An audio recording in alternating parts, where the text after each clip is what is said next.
আসসালামু আলাইকুম। যে যেখান থেকে আছেন নিশ্চয়ই ভালো আছেন। আমরাও আল্লাহর রহমতে ভালো আছি। এই তো সন্ধ্যাবেলা থেকে স্টার্ট করলাম ব্লগ। এখানে আমি বাচ্চাদের জন্য নুডলস রান্না করব। তার জন্য কড়াইতে আমি তেল দিয়ে দিয়েছি। তেলটা গরম হয়ে গেছে, তার মধ্যে দিয়ে দিলাম পেঁয়াজ কুচি, রসুন কুচি, মরিচ কুচি। এখন এটাকে লাল লাল করে ভেজে নেব।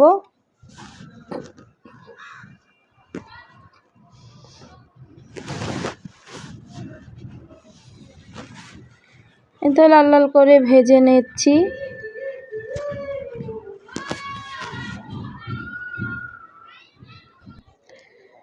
এই তো লাল লাল করে ভাজা হয়ে গেছে। এখানে আমি একটি ডিম ছেড়ে দিলাম। এটাকে এখন ভালোভাবে রান্না করে নেব, মানে ভাজা ভাজা করে নেব। এই তো নুডলসটা আমি দিয়ে দিয়েছি, একটু নেড়ে নিয়েছি, আর এর উপর দিয়ে দিচ্ছি সসটা দিলে বাচ্চারা খেতে ভালোই লাগে, বলে যে সসটা দিলে একটু স্বাদটা লাগে। তার জন্য আমার ছেলেমেয়েরা ওরা সস দিয়ে পছন্দ করে, তার জন্য আমি আগে থাকতে সস দিই, আবার খাওয়ার সময় ওরা নিয়ে খায়। একটু সসের পরিমাণ যদি বেশি দেন তাহলে নুডলসটা খেতে অনেক অনেক মজা হয়। এই তো আমরা মা ছেলে মেয়ে মিলে নুডলস নিয়ে বসলাম। সন্ধ্যাবেলা নাস্তা। এই তো সবাই খাই তাহলে।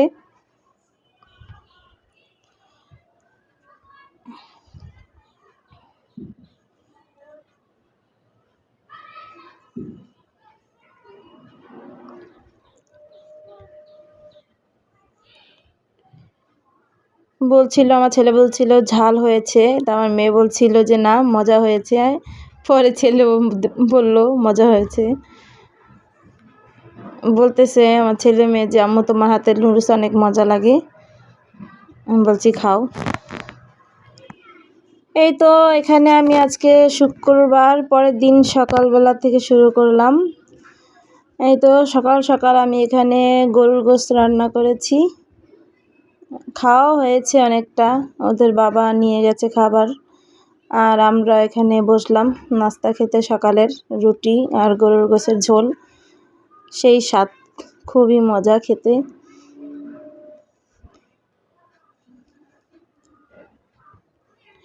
এই তো দুপুরবেলা এখন ছাদে কাপড় চোপড় আনলাম, এখানে ভাঁজ করছিলাম। গরম গরম ভাঁজ করে রাখলে কাপড়গুলো ভালো, শীতের দিন গরমই থাকে।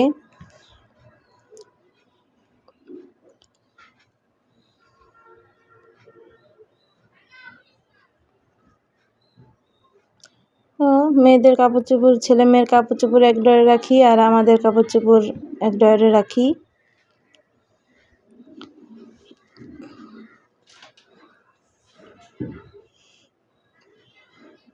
বারবার এলোমেলো হয়ে যাচ্ছে, তার জন্য আবার গোছাচ্ছি।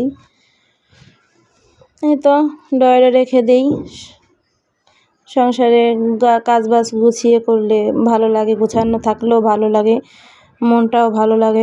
পরিষ্কার থাকলে দেখবেন আপনার মনটাও অর্ধেক ভালো লাগে, আর অগোছালো থাকলে কেমন যেন সব কিছুই এলোমেলো লাগে। তা আমি সবসময় চেষ্টা করি গুছিয়ে কাজ করার, যেটুকুই করি গুছিয়ে করি।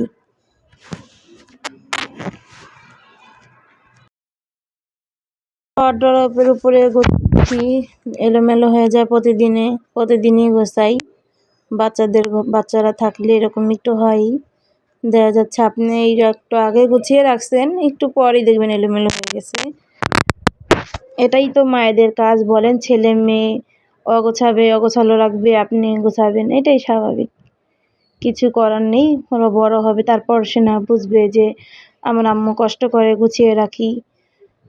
ছোট বাচ্চারাই তো করবে বলেন, বড় মানুষ কি আর করে এরকম? অনেকেই করে, অনেকে করে ফেলে মাঝে মাঝে। ওর বাবাও এই জিনিসটা, এখানে জিনিস ওখানে রাখে, ওখানে জিনিস ওখানে রাখে, কিছু করার নেই। এই এটার উপরে প্রতিদিনই পুছি, তারপরও ময়লা হয়ে যায়। এই তো আবার পুছে নিচ্ছি সুন্দর করে ভিজা একটা কাপড় দিয়ে।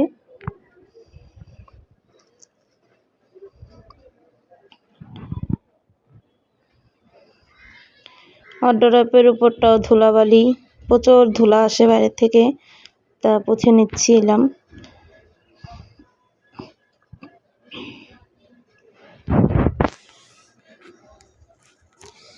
এই তো গোছানো হয়ে গেছে।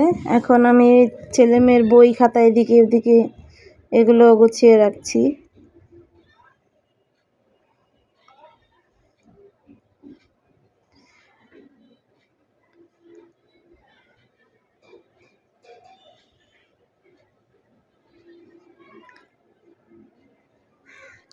যদি থাকে এরকম একটা টেবিলের মতন, সব কিছু মনে হয় এটার উপরেই রাখি।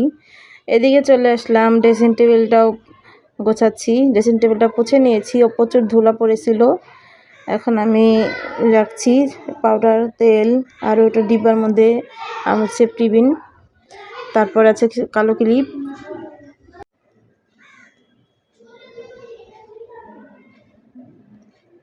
পরে আবার মনে পড়লো যে আমার গহনাগুলো গোছাই, তা এক ফাঁকে সবগুলো বের করছি আস্তে আস্তে।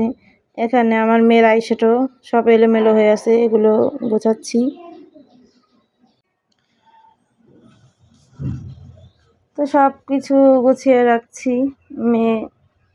মেয়ের জিনিস একটু পর পরই বের করে, ওর জন্য হাতের কাছে রাখতে পারি না।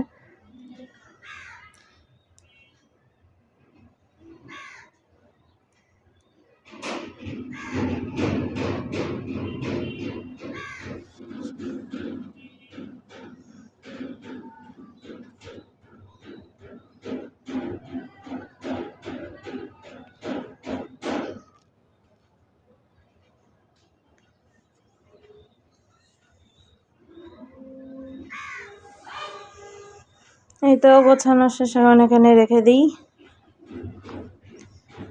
আর এইদিকে হচ্ছে আমি এই ইয়াগুলো বের করলাম না, আমার গহনাগাটি, গোল্ড প্লেটের হারগুলো ছিল যে সবার বাবা আগে কাজ করতো, এগুলোর এনে দিত।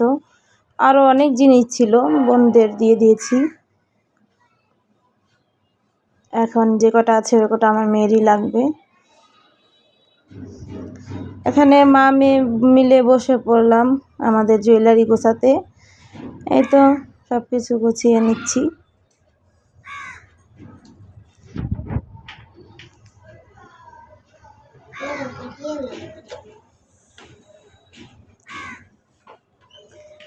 এখানে নিচের সেটটা অনেক বছর হয়েছে, পুরনো, ভালো লাগে, পরি না, একদিনও পরা হয় নাই।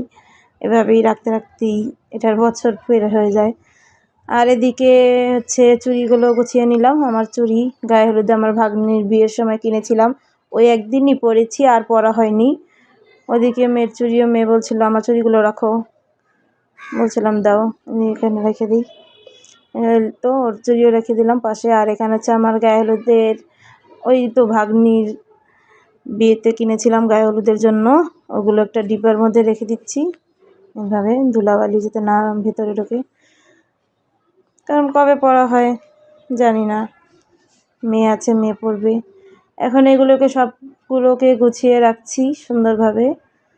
আমার ড্রেসিং টেবিলটাতে খুব ছোট, জায়গা হয় না ওরকম, তা ওরকম করে গুছিয়ে রাখছি।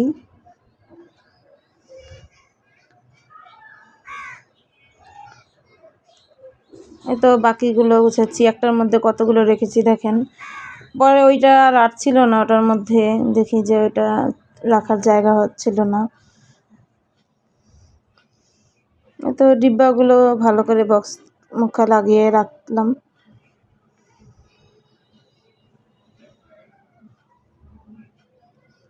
এই তো ও একটা কানের দুল রয়ে গেছে, ওটাও রাখছি।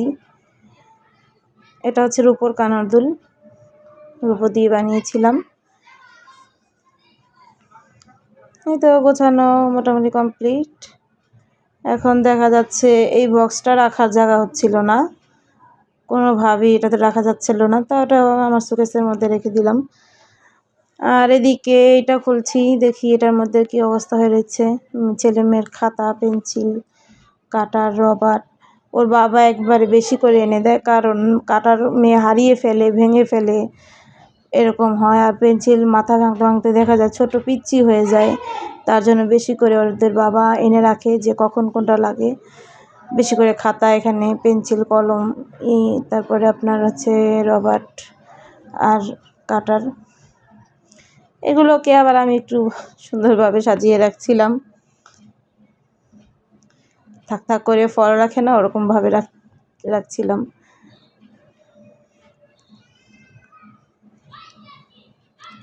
এখন তো বাচ্চাদের যা চায় তা পেয়ে যায়। আমাদের সময় তো মনে করেন একটা কাটার, একটা রবার, একটা পেন্সিল, এরকম একটাই থাকতো। এখন তো ওরা তার ব্যবহার করার চেয়ে নষ্ট করে বেশি। এখানে দেখি প্রচণ্ড ধুলা, এত এটা প্রতিদিন লাগানো থাকে, তারপরে এত ধুলা কোত্থেকে ঢুকে। এখানে বাবার কিছু কাজের জিনিস আছে, ওগুলোকে একটু সরিয়ে পুচ্ছিলাম, কারণ অনেক ধুলা পড়ে গেছে।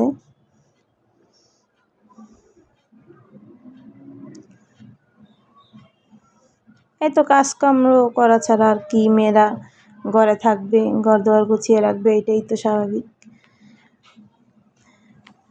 এখন এগুলোকে গাছানো হয়ে গেছে। এই তো দুপুরবেলা বসে পড়লাম, শুক্রবার দিন। ছেলে নামাজ পড়ে এসে বলছিল আম্মু খিদে লেগে গেছে, তা ওকে খেয়ে দিলাম।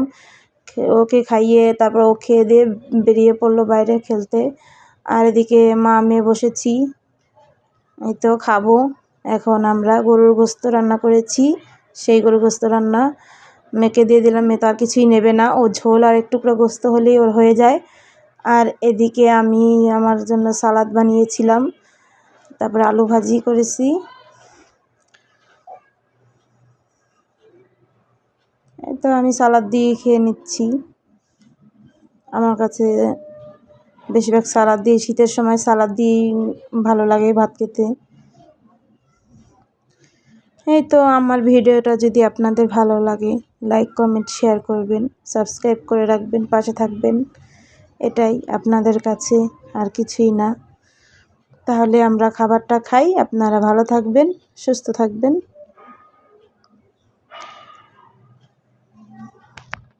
আল্লাহ হাফেজ।